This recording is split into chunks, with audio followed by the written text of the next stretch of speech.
नमस्कार, मैं हूं सुधीर चौधरी और डीएनए में आपका स्वागत है। आमतौर पर अमेरिका को पूरी दुनिया आतंकवाद के खिलाफ चल रहे युद्ध का नेतृत्व करने वाला देश मानती है, लेकिन आज हमारे पास एक ऐसी खबर है जो ये बताती है कि कैसे अमेरिका की लापरवाही और ढीले रवैये की वजह से पाकिस्तान के कुछ आतंकवादी संगठन अपनी वेबसाइट्स और जिहाद का प्रोपेगेंडा चला रहे हैं। इनमें मसूद अजहर और हाफिज सईद जैसे आतंकवादियों के संगठन जैश-ए-मोहम्मद और जमात-उद-दावा शामिल है। हमारी टीम को इन्वेस्टिगेटिव रिपोर्टिंग के दौरान यह पता चला कि पाकिस्तान में बैठे आतंकवादी अमेरिका की क्लाउड कंप्यूटिंग कंपनीज की मदद से वैचारिक आतंकवाद फैला रहे हैं और उन्हें किसी सुरक्षा एजेंसी की तरफ से होने वाले साइबर अटैक का डर भी नहीं है। इसमें 2 अमेरिकी कंपनियों के नाम भी सामने आए हैं। हमने इस खबर का गहरा डीएनए टेस्ट किया है और ये खबर सोशल मीडिया और इंटरनेट का इस्तेमाल करने वाले लोगों की आंखें खोल देगी।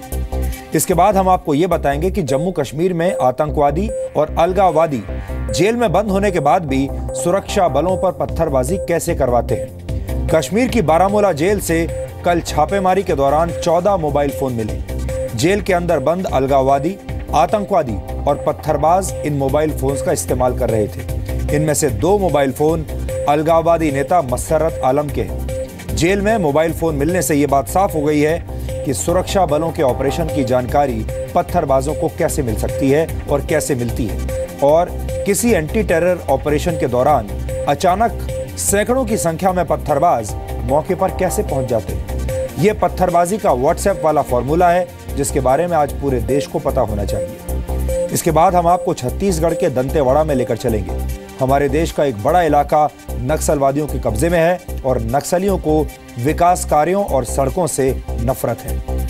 सरकार नक्सलियों का प्रभाव खत्म करने के लिए दंतेवाड़ा से जगरगुंडा तक एक सड़क बना रही है। इस सड़क की लंबाई 80 किलोमीटर है। इसमें से 66 किलोमीटर का काम पूरा हो चुका है, लेकिन नक्सलियों के हमले की वजह से 14 किलोमीटर की सड़क नहीं बन पाई है। हमने इस खतरनाक इलाके में जाकर आपके लिए ग्राउंड रिपोर्टिंग की है ताकि आप खुद ये देख सकें कि कैसे नक्सलवादियों की पूरी सेना एक सड़क के पीछे पड़ी हुई है और कौन सी खतरनाक परिस्थितियों में नक्सलियों को कुचलने वाली सड़क का निर्माण किया जा रहा है। इस डीएनए टेस्ट में ऐसी तस्वीरें होंगी जो आपने आज से पहले कभी नहीं देखी होंगी। लेकिन सबसे पहले आज की तमाम बड़ी खबरें नॉन स्टॉप न्यूज में। उत्तर प्रदेश का मुख्यमंत्री बनने के बाद योगी आदित्यनाथ ने पहला इंटरव्यू आरएसएस के मुखपत्र पांचजन्य को दिया। इस इंटरव्यू में मुख्यमंत्री ने कहा है कि राम मंदिर मुद्दे को बातचीत से सुलझाने के सुझाव का वो स्वागत करते हैं। योगी आदित्यनाथ ने इंटरव्यू में कहा है कि अवैध बूचड़खानों पर कार्रवाई कोर्ट के निर्देश पर हो रही है। आदित्यनाथ ने 2 महीने में उत्तर प्रदेश में बदलाव दिखने का दावा किया। मुख्यमंत्री के मुताबिक उनकी सरकार पूर्वी उत्तर प्रदेश और बुंदेलखंड पर विशेष ध्यान दे रही है। उन्होंने यूपी से पलायन रोकने के लिए एक नई औद्योगिक नीति लाने का ऐलान भी किया। योगी आदित्यनाथ ने कहा कि राज्य में पूंजी निवेश आकर्षित करने के लिए वाइब्रेंट गुजरात की तर्ज पर वाइब्रेंट यूपी आयोजित होगा। इस इंटरव्यू में मुख्यमंत्री ने कहा कि यूपी सरकार केंद्र की योजनाओं को बिना भेदभाव आम लोगों तक पहुंचाएगी। एयरसेल मैक्सिस डील में घोटाले में सीबीआई ने पूर्व वित्त मंत्री पी चिदम्बरम के खिलाफ जांच शुरू कर दी है। आरोप है कि चिदम्बरम ने 2006 में डील को फॉरेन इन्वेस्टमेंट प्रमोशन बोर्ड से हरी झंडी दिलाई थी। सुप्रीम कोर्ट ने सीबीआई को 2 मई को जांच की स्टेटस रिपोर्ट कोर्ट को सौंपने को कहा है। आज सीबीआई ने मेरे जरिए एक रिपोर्ट, एक लेटर, चिट्ठी दी सुप्रीम कोर्ट को। मैंने इस चिट्ठी दी थी जो मुझे लिखा गया कि हम FIPB की जो डिसीजन है उसका हम इन्वेस्टिगेशन कर रहे हैं। इस मामले में आज मनी लॉन्ड्रिंग के आरोपों पर ईडी ने भी अपनी जांच की स्टेटस रिपोर्ट सुप्रीम कोर्ट में सौंपी। प्रवर्तन निदेशालय ने भ्रष्टाचार के मामले में कांग्रेस के एक मुख्यमंत्री और एक पूर्व मुख्यमंत्री पर कार्रवाई की है। ईडी ने हिमाचल के मुख्यमंत्री वीरभद्र सिंह का दिल्ली का फार्म हाउस आज सील कर लिया। फार्म हाउस वीरभद्र के बेटे के नाम है। आरोप है कि फार्म हाउस काले धन से खरीदा गया था। उसकी कीमत 6 करोड़ के करीब है, जबकि वीरभद्र सिंह ने इसकी कीमत सिर्फ 1 करोड़ 20 लाख बताई थी।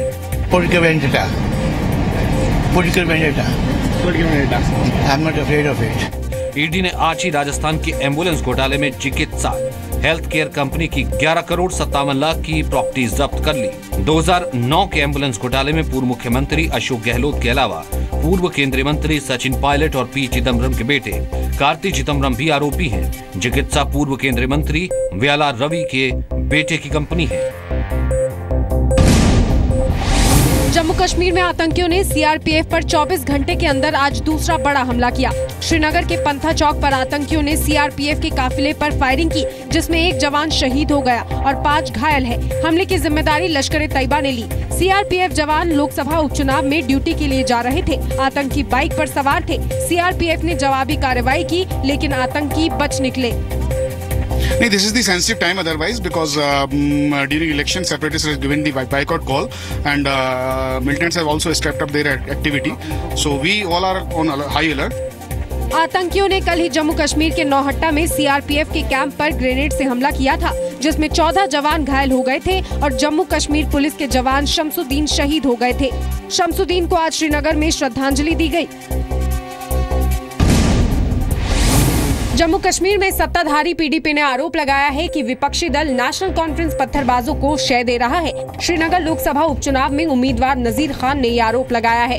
उन बच्चों के नाम इस वक्त पुलिस स्टेशन में अंडर एफआईआर लॉन्च हो गए हैं, वो सब नेशनल कॉन्फ्रेंस के लोग हैं। अब कैसे हम कह सकते हैं कि स्टोन पेल्टर कोई पाकिस्तान से हवाला आ रही है और उनको खड़ा कर रहे हैं। नेशनल कॉन्फ्रेंस ने पीडीपी के आरोपों को खारिज किया है और इसे चुनावी हताशा बताया है। पीडीपी ने उनको कैंडिडेट तो बना दिया, बली का बकरा तो बना दिया, लेकिन उनका नाम कहीं चर्चे में नहीं आ रहा है। तो चर्चे में आने के लिए जाहिर है ऐसी बातें करते रहेंगे। वहीं जम्मू कश्मीर के मुख्यमंत्री महबूबा मुफ्ती ने पत्थरबाजों से बातचीत करने की जरूरत बताई है। महबूबा ने सुरक्षा बलों को भी संयम बरतने की नसीहत दी है। अपने जो बच्चे हैं, मुझे लगता है उन पे फोकस करना पड़ेगा, क्योंकि वो तकलीफ में है, वो जहनी इंतशार में है। तो मुझे लगता है कि उनको इंगेज करने की जरूरत है। आतंकवादी संगठन लश्कर-ए-तैयबा ने कश्मीर में सोशल मीडिया वॉर तेज कर दिया है। हाफिज सईद का संगठन जमात-उद-दावा पाकिस्तान में साइबर क्लासेस चला रहा है। इसमें नौजवानों को व्हाट्सएप, फेसबुक, ट्विटर के जरिए कश्मीर में आग भड़काने की ट्रेनिंग दी जा रही है। गुजरावाला में और सरगोदा से शुरुआती 2 वर्कशॉप की 8 तस्वीरें सामने आई है, जिसमें ट्रेनिंग के बाद लड़कों को सर्टिफिकेट दिए गए हैं। गृह मंत्री राजनाथ सिंह ने पिछले दिनों संसद में पाकिस्तान की इस हरकत के बारे में बयान दिया था। वर्कशॉप के बैनर में राजनाथ का ये बयान छपा हुआ भी दिखा। सूत्रों के मुताबिक कश्मीर पर अपने दुष्प्रचार को डिजिटलाइज करने के लिए जमात-उद-दावा ने सोशल मीडिया पर 15 से 17 हजार फर्जी अकाउंट बनाए हैं। इसमें उसे पाकिस्तान आर्मी और आईएसआई भी मदद कर रही है।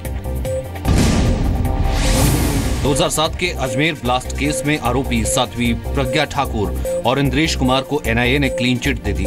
कोर्ट में दाखिल सप्लीमेंट्री क्लोजर रिपोर्ट में एनआईए ने कहा है कि साध्वी प्रज्ञा ठाकुर और इंद्रेश कुमार समेत 4 आरोपियों के खिलाफ कोई सबूत नहीं मिले हैं। अदालत ने एनआईए से केस में फरार 4 आरोपियों की संपत्ति का ब्यौरा भी मांगा है।